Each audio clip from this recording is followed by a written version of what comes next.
Hey gang, it's your old buddy Platt, and today we're continuing on our wine series. Today I'm going to talk about a red wine grape that's not necessarily that popular, but I think has a unique story, and it is something you can find in your local liquor store, so it's not that obscure. I'm talking about Petite Sirah. Outside the U.S., Petite Sirah is also known as Durif. Outside the U.S. and Israel, it is known as Durif. The ATF here, the liquor regulators here in the U.S., have said that those terms are interchangeable. So if you ever saw a bottle that says Durif or Petite Sirah, it's the same thing. Petite Sirah was conceptually created by a French botanist named Francois Durif.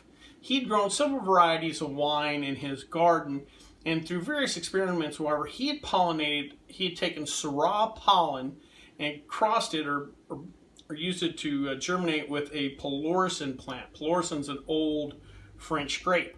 And after he discovered that he created something new, he ended up calling that or naming it after himself, Durif, and ended up giving away or selling the cuttings to local French winemakers. Well, it did take off in France, but the cuttings ended up making it to California, roughly around 1884.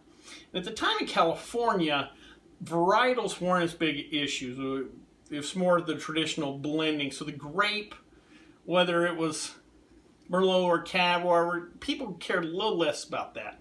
At the time in California, they were also using the term Petite Sirah in reference to a Syrah clone.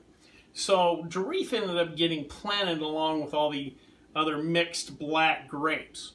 And through time, it just kind of became a catch-all term, Petite Sirah. And it wasn't until about 1997, when proper DNA testing was done, that they realized in California, all this stuff they were calling Petite Sirah was actually Durif. But it was decided at the time, well, it's a little too late. We've been calling this stuff Petite Sirah for so long. And so that's why the names are still interchangeable today. Besides being grown in California, Petite Sirah is also grown in Australia, Argentina, Chile, and Mexico. Now, a vast majority of the plantings are in two countries, Australia, and here in the U.S. and California. The wine it produces is not Syrah. If you get a bottle of this, don't be looking for Syrah flavor profile or whatever. This is a different wine. Herbal, black pepper bouquet. As far as flavor, think the dark fruits. Think a blackberry, a blueberry, plum. Those are the dark fruit flavors, what you're going to get on the tongue. This wine is high in tannins. It has a small berry, thus Petite Sirah, and more of that juice is exposed to the skin, so that's how you get that high tannin level. Also, this wine is medium plus to high in acidity, so high tannin, high acidity wine, and that's high acidity lends it to being aged. Some Petite Sirahs can age up to 20 years, so if you have a bottle, you can let this thing rest for a while. And again, don't be looking for a Syrah flavor profile on this wine. Food pairing wise, we're going to pair Petite Sirah with kind of your heartier beef dishes, beef lasagna, chili con carne, Moroccan beef stew. The high tannins this wine can stand up to some of those heartier dishes. The particular one we're going to try today is the Cloudbreak Barrel Reserve Petite Sirah. This is a young one. It's a 2016. Cloudbreak, or the grapes are grown in the Lodi and Central Coast regions of California. Those are two predominant. The Lodi area especially is kind of the prominent area for Petite Sirah. You're not going to see a lot of Napa, Sonoma, Russian River plantings of that grape. So let's give her a try.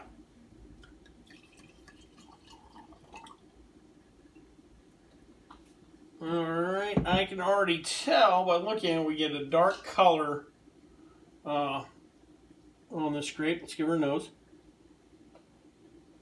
Oh yeah, that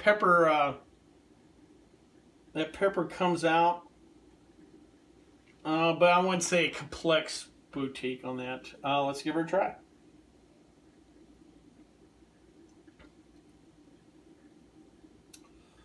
The acidity hits the side of the tongue.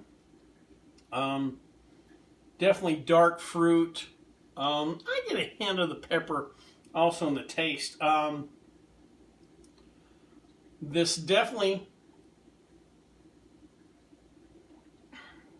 is a wine of substance, solid body to it. This is a nice wine.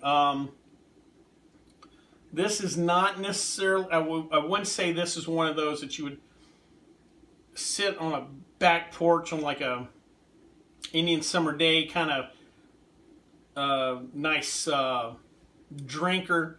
This got a little more body to it. I can see why this would pair with bigger foods. But still nice wine, plenty of fruit to it.